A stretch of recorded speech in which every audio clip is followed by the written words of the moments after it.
trong khi ikaw ang paubitang hanga. Ano bang ang lakles yung iapi ngayon mo malakas ni Kacabang alit nga pa'y ngakan mo bitang iapi Hapo man siyang diyong nga day mapi Bapanlangan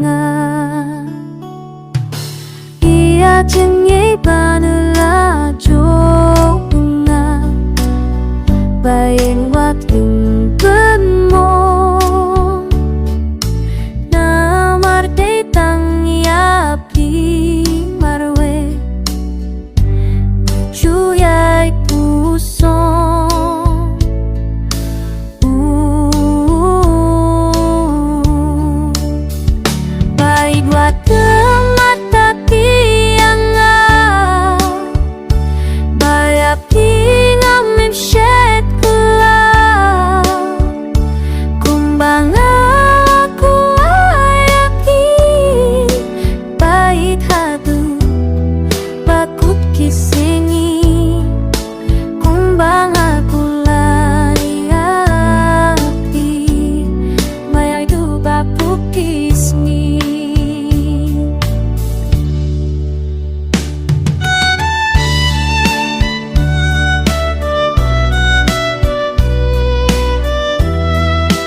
trong khi ikaw ang paubitang hanga. Ano bang ang lakit siya'y api ngayon mamalakas ni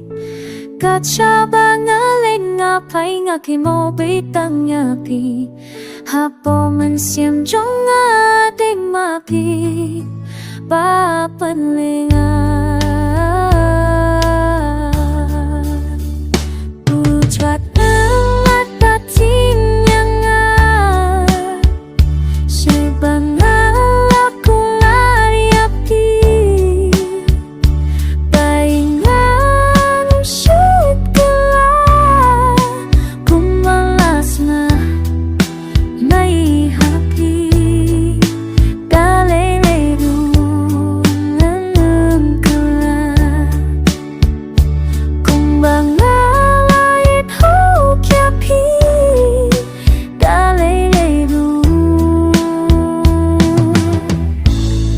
Nanam